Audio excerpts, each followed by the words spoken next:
E aí galerinha, tudo bem? Hoje vamos começar esse vídeo de uma forma diferente, apresentando aqui uma bibliografia que nós vamos estar trabalhando hoje, com algumas informações para a gente, mais uma vez, contextualizar, conversar com a época de Lima Barreto, né? E, e estarmos vendo ali algumas coisas que ele estava lendo na época e algumas coisas que ele estava passando na época e algumas coisas que ele vivenciou na época, né? Então eu trouxe como sugestão aqui para esse vídeo, além do Policarpo Quaresma, trouxe também vou falar um pouquinho do Por que Me Ufano do Meu País, de Afonso Celso, para que a gente possa falar um pouco do patriotismo do Policarpo Quaresma, essa noção de ufanista que está ali na personagem do Lima Barreto, e, e que estava, claro, né, nos ares da época, né, sendo discutido ali pelo ethos da época, pelo gás, pelo espírito da época. Vamos falar também de um livrinho que é da mesma época, só para voltar aqui, Porque o Fano porque Me Ufano do Meu País, do Afonso Celso, é de 1900, então é um livro aí que tem 120 anos, tá? É justamente da passagem do 19 para o 20. E o Através do Brasil, que é um livrinho do Olavo Bilac e do Manuel Bonfim. Manuel Bonfim, que é um intelectual muito parecido com Lima, no sentido dele construir, dele conceber o Brasil pelo social, tá? É Através do Brasil, que é um livro de 1910 e que virou material didático. Os dois livros, na verdade, foram materiais didáticos dessa época, né? Materiais usados nas escolas, é, tanto de ensino fundamental quanto de ensino que seria hoje ensino médio, né? Então você tinha crianças e jovens lendo essas produções literárias, tanto em matérias como língua portuguesa, como também em geografia e história, né, que vão estar construindo uma noção de Brasil, tá? Esse aqui, como é de 1900, Lima Barreto tinha 19 anos, né, quando esse livro é publicado. E esse aqui ele já tinha 29 anos, mas são autores contemporâneos que vão estar discutindo coisas parecidas, né? E trouxe também, vou apresentar depois algumas imagens, aqui do Augusto Malta, né, que é o grande fotógrafo, o primeiro grande fotógrafo da cidade do Rio de Janeiro, né? E essa é uma coleção aqui, é um livro muito bonito, né, de fotografias do Augusto Malta, que é o primeiro grande fotógrafo do Rio de Janeiro e que fotografa o Rio de Janeiro de 1903 a 1936, justamente o período aí de produção do Lima Barreto, dessa cidade que está se transformando, está se concebendo como uma cidade moderna, progressista, civilizada, que, como nós falamos no vídeo anterior, é metonímia do Brasil. E a fotografia, que é uma grande invenção do século XIX, junto do cinema, da luz elétrica, né? Essas invenções modernas que vão tanto impactar a produção literária, a produção artística, a concepção do homem nessa modernidade aí, que eu vou chamar de inicial para o caso do Rio de Janeiro, tá? Essa discussão de modernidade, sobre a modernidade, ela pode, né, e deve, né, ser lembrada como uma concepção lá do século XVI, né? Mas aqui para gente, para a literatura, para o entendimento de uma modernidade quanto modernismo, né, a gente pensa justamente no final do século XIX, início do século XX, sobretudo para o Rio de Janeiro. Então vamos lá. E nesse vídeo eu vou separá-lo em duas temáticas: a questão racial do Brasil, certo? E vou falar também das literaturas que o Lima Barreto vai estar ali conversando. Vou falar então desses contextos, né, desses textos que se encontram com o Lima Barreto, com o Lima Barreto figura histórica, figura biográfica, os autores que ele estaria lendo, né, o que ele estaria ali sorvendo enquanto jovem intelectual, e as questões raciais, porque as questões raciais, elas são extremamente importantes, até porque a gente tem, no início da República, né, você tinha ali uma promessa de alguns compromissos para com uma agenda civil, né, para com questões que abrangessem, né, a questão, por exemplo, dos imigrantes, a questão dos negros, nessa sociedade republicana que acabou de se formar, que acabou de aparecer e se constituir com a proclamação da República. Lembrando também que a proclamação da República, ela está ali conjugadinha, ela é de 1889, ela está ali conjugadinha com a abolição da escravatura, da escravidão no Brasil, que ela é de 1888. Então, não tem como entender a proclamação de uma república sem entendermos as questões, né, ligadas à escravidão e o seu fim e os seus debates, né, que a sociedade do último quarto do século XIX estava discutindo, né, que é a questão do negro, da abolição e, sobretudo, do que se fazer com o negro depois que ele fosse liberto, que era uma questão importante e sobretudo, que era uma questão republicana, né? Então, foi uma questão que a gente vai ver posteriormente, né, que ela foi deixada de lado, o negro foi deixado de lado na sociedade republicana, nessa sociedade de classes, e é interessante ali que, se você fizer ali um comparativo com os imigrantes que estavam chegando, né, com uma questão econômica muito parecida, né, com os negros recém-libertos, por que os imigrantes deram certo nessa sociedade brasileira, sobretudo na sociedade da Primeira República, e por que os negros, né, eles não vão ser inseridos nessa sociedade da mesma maneira, com os mesmos direitos civis, né? Por que eles foram deixados de lado? Existe até uma frase famosa, né, que já virou aí senso comum, senso douto, perdão, historiográfica, que seria, por exemplo, que a princesa Isabel teria, né, assinado a Lei Áurea, mas não teria assinado a carteira de trabalho dos negros no Brasil, né? Então é uma questão aí do senso douto que, de qualquer maneira, né, nos faz refletir, nos faz pensar sobre essa questão. E a gente tem que pensar também que que ali, como eu já mencionei no vídeo anterior, a gente tinha um debate do que seria essa república, né? Do que seria o Brasil, de como o Brasil seria refundado pela república, né?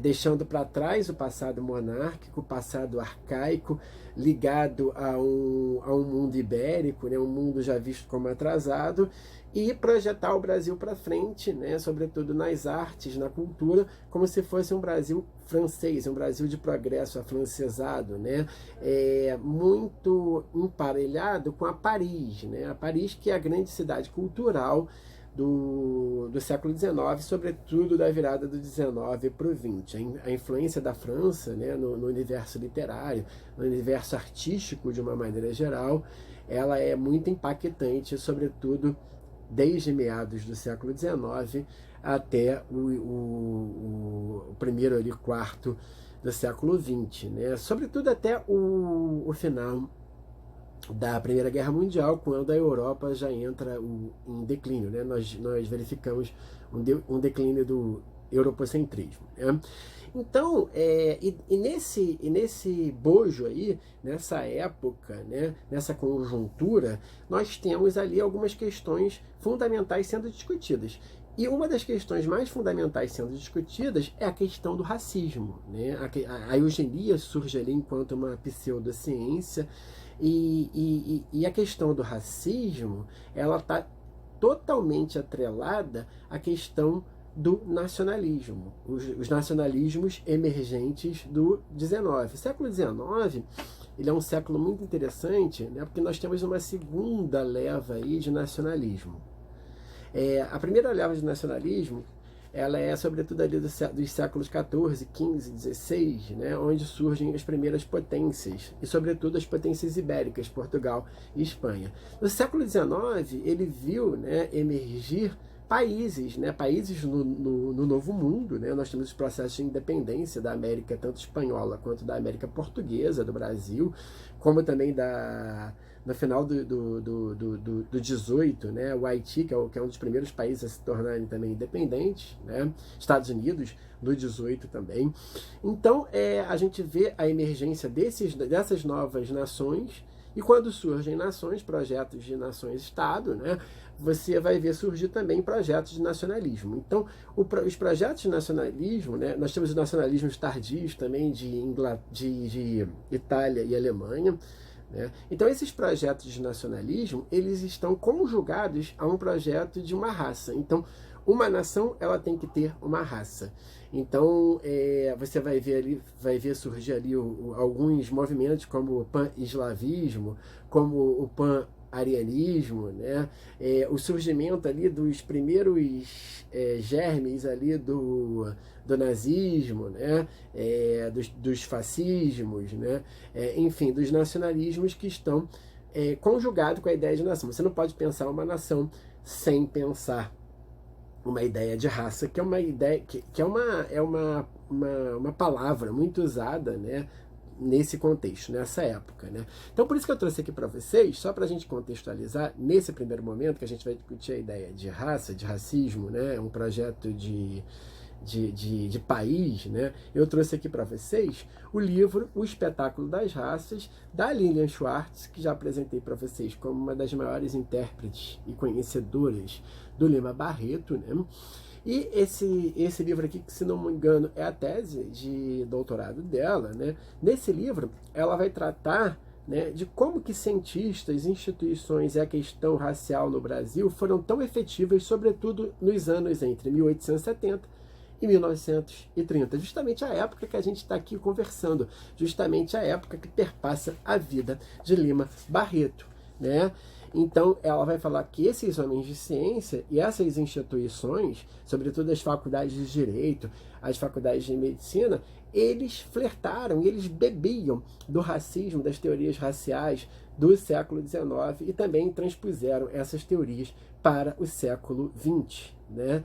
Então, essa questão de que para se criar uma raça, né, para se criar um país, é necessário se criar uma raça, né? Uma raça que seja saudável, né?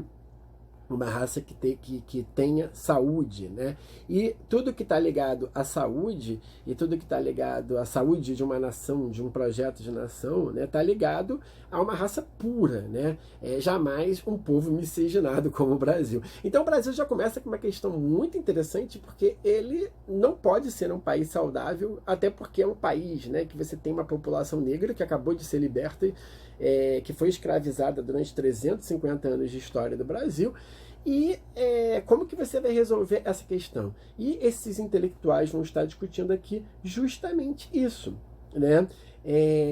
Então, ó, polvo é polvo, né? Molusco também é gente, né? Então, os institutos historiográficos que vão estar construindo a história do Brasil, do recente Brasil, que se tornou independente ali em 1822, né? Eles vão estar discutindo essa questão racial como fundamental.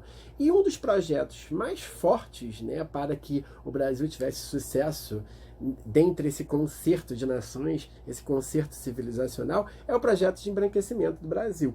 Então, por isso, né, que a imigração, acabei de falar do imigrante, né, o imigrante ele é muito importante para o Brasil, não só para trabalhar nas lavouras de café, nem trabalhar em outras regiões do Brasil, mas também para ajudar a embranquecer, para ajudar a transformar a raça do Brasil, né, do povo brasileiro, numa raça mais saudável, né? Então essa era a discussão da época, né? Não era uma discussão boba. E lembrando a vocês, né, o Lima Barreto, ele é negro e ele é neto de avós, né, que foram escravos. Então, e ele nasce, né, em 1881, quando você tem as primeiras leis ali abolicionistas, como a lei do ventre livre, a lei do sexagenário. Então ele vem ao mundo, né, nessa discussão. Então, em 1888, quando, né, a Lei Áurea ela é assinada, Lima Barreto tem 7 anos, né? Então ele vai estar vendo essas discussões, né? E ele vai perceber, né, que ele também não é muito bem visto em alguns círculos, né?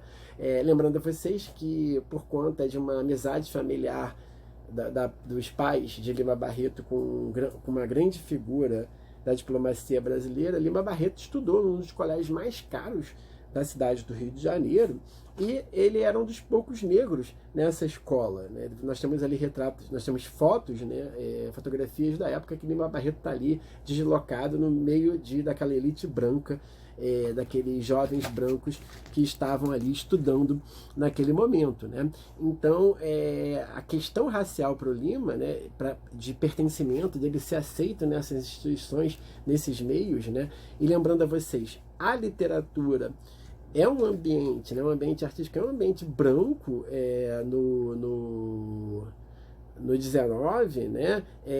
Claro que vocês podem aí pensar, mas a gente já teve autores negros, né, como Cruz e Souza, que alguns são até contemporâneos ali de Lima Barreto, como o próprio João do Rio, como o próprio Machado de Assis. Mas se a gente for perceber, o próprio Machado de Assis, essa é uma questão muito polêmica, né, que eu não vou entrar aqui para não render muito, né? Ele não se via enquanto negro, ele se via enquanto um homem branco, embranquecido, né? A gente vê até pelas produções de fotografias do Machado de Assis, né, que ele é um homem que foi completamente embranquecido pelas próprias instituições que ele ajudou a fundar, como a Academia Brasileira de Letras, né? Até porque para você ser aceito na literatura da época, você tinha que ser branco também, né? Então, havia essa impossibilidade de você ser um escritor, né, respeitado se você não fosse branco e pertencesse a essa elite, né, essa noção de cidadania. Uma noção de cidadania que é construída também pela República, logo em sua gênese. Noção de cidadania que é construída logo no início da República, logo em sua gênese, certo? Então, o que era ser brasileiro? O que é o Brasil? São as grandes questões, né? Que a literatura, que a política, que é o universo da política, né? Que o universo dessa sociedade dos homens bons vai estar construindo para o Brasil, né? Então, o que era ser cidadão brasileiro para a República Emergente? Que nós já percebemos direto lá na Constituição de 1891. Né? Era ser homem, né? Quem tinha direito ao voto ali, né? Era ser homem e ser alfabetizado.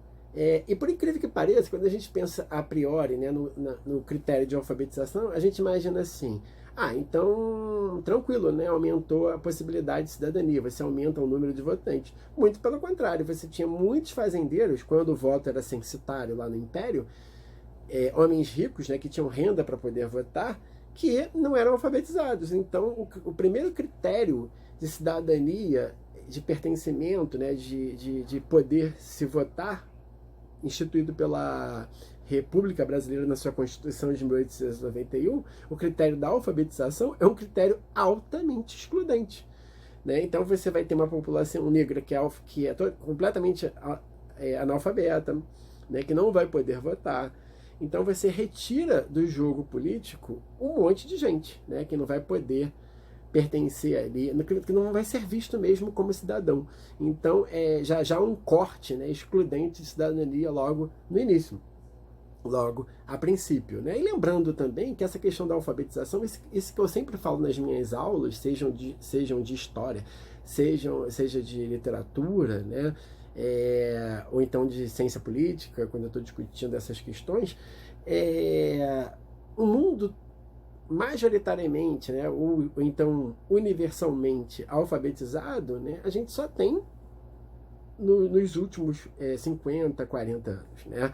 A gente está pensando ali no século XIX, século XX, em que você tem uma minoria social, e isso não só no Brasil, né? No Brasil de uma maneira muito mais forte, né? Uma sociedade escravista, mas também na Europa do 19 para o 20, né? Essa questão da universalização da alfabetização. Então você também tem um público leitor menor, né? E de acesso à cultura literária, né? Você tem no Brasil um micro-universo, né? Então, a gente não tem essa capacidade de universalização inteiramente dada, projetada no Brasil, da passagem do 19 para o 20. Né? Então, Lima Barreto, de certa forma, também é uma exceção. Ele é um neto, né, de ex-escravos, e que foi alfabetizado e foi educado numa das melhores escolas do Rio de Janeiro, escola que pertencia a uma elite branca. Esse projeto racial, esse projeto eugênico, esse projeto de exclusão, né, dos negros e dessas populações, dessas raças consideradas inferiores, certo? Era um projeto institucional, era um projeto de Brasil, era um projeto político de Brasil, né? Eu trago aqui para vocês um diagrama, né, do Roquete Pinto, que está aqui no livro da Lilian Schwartz, né, que discute um projeto que foi, né, votado ali pelos deputados, tá, no Brasil do final do 19, que é um projeto que vai construir, né, esse projeto de embranquecimento do Brasil. Vamos ver se vocês conseguem ver aqui, ó. Eu vou aproximar o livro da câmera, né? Você tem um diagrama que mostra como que a população brasileira ela vai estar, ó, de 1872, quando esse projeto ele é discutido, até 2012, ou seja, até recentemente, até poucos anos atrás. Olha que interessante aqui, eu vou ler aqui os dados, né, para vocês. Em 1872, segundo aqui o Roquete Pinto, né, um eugenista, um cientista social, nós tínhamos 38,1% da população brasileira de brancos, 16,5% de negros, 7% de índios e 38,4% de mestiços, tá? Então, a gente não sabe se esses dados também já são manipulados, né? Até porque a população branca aqui já está muito grande, né, ao meu ver, né? Em 1890, 18 anos depois, o Brasil estaria assim, segundo esse projeto, tá? É como se fosse um projeto de apartheid mesmo, né? Nós teríamos 44% de brancos, então os brancos aumentariam, olha o embranquecimento aí. Nós teríamos 12% de negros, então os negros saíram de 16 e iriam para 12, então qual é a raça aí que deve ser apagada, excluída? De negros, né? Os índios subiriam de 7 para 12, então se tinha uma simpatia pela população original do Brasil, até uma simpatia que foi construída historicamente pelo romantismo, né? O índio é o elemento original do Brasil, né? Da história do Brasil, então ele tem que ser aceito mesmo que ele seja uma minoria, correto? E a população de mestiços do Brasil cairia para 32%. Então, o problema do Brasil aqui são os negros e os mestiços, né? Em 1912, segundo o Roquete Pinto, né, um pouco mais à frente, o Brasil teria 50% da sua população, metade de brancos, 9% de negros. Então, os negros caem de 12%, né, para 9%.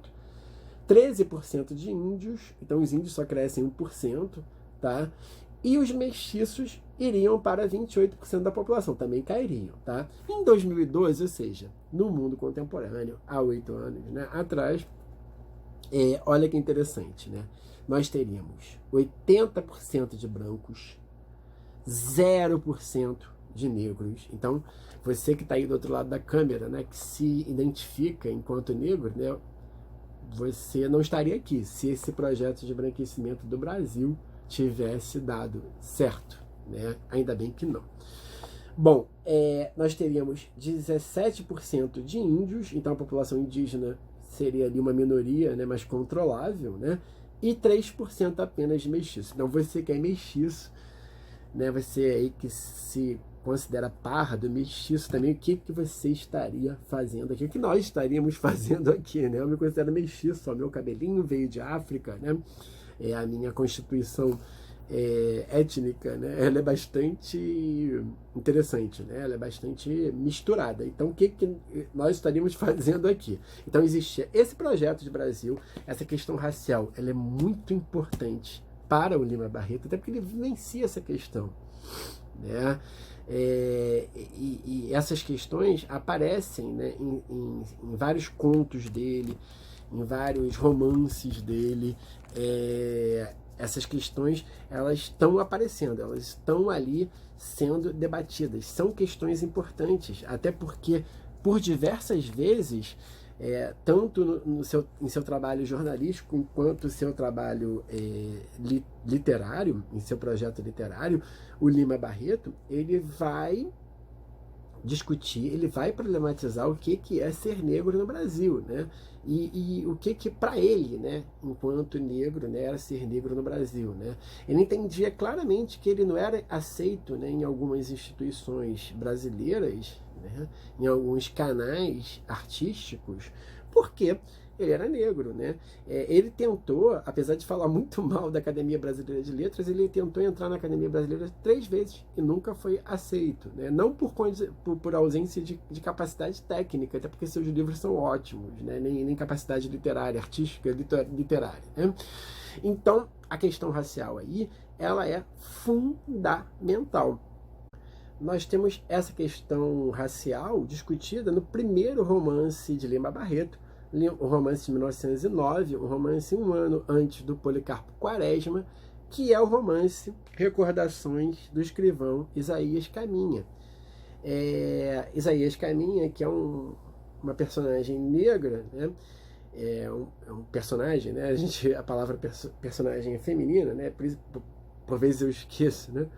E que esse protagonista, ele vai sair do interior e vai visitar a cidade grande, e ele só se percebe enquanto negro numa cidade grande, ou seja, numa cidade que tem um projeto de exclusão. E essa cidade, né, propriamente, é o Rio de Janeiro, né, que é a cidade metonímia do progresso, que é a cidade que entende que os seus cidadãos, os seus honrados cidadãos, os seus progressistas cidadãos, né, os seus urbanos cidadãos, os seus cosmopolitas cidadãos têm que ser homens brancos, né, e alfabetizados.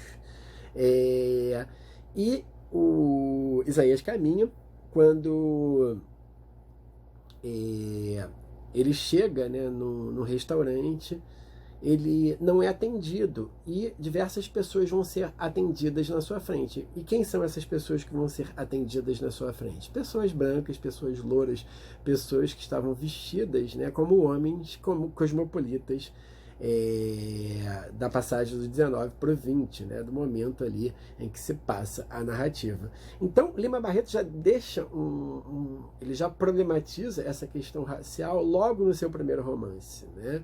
Então, essa questão, ela é muito importante. Como outras questões são importantes para o Lima Barreto, como as figuras femininas da época, ele discutiu também a questão do emergente feminismo para a época.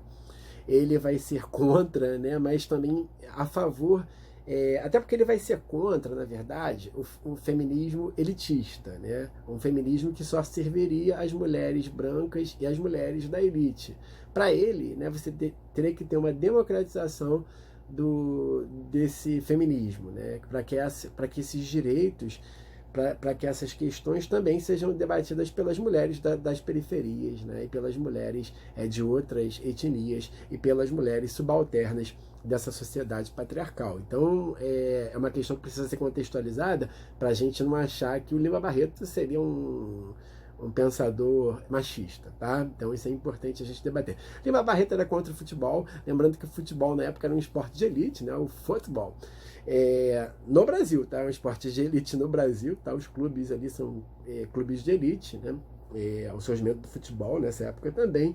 Então, essa questão racial, ela é muito importante. Surgiu aqui em um comentário no vídeo anterior, tá? E ela é muito importante e ela deve ser, sim, tratada pelas nossas análises, tá? O vídeo está um pouco tremendo, meu cachorro está aqui atrás. Ontem foi meu gato, hoje meu cachorro está aqui, deitado, aí de vez em quando ele se coça e o vídeo fica tremendo um pouco, tá? Então, eu vou fazer o seguinte, eu modifiquei aqui minha ideia, tô vendo que o vídeo está ficando um pouco longo, então nesse vídeo a gente tratou aqui das questões raciais, tá?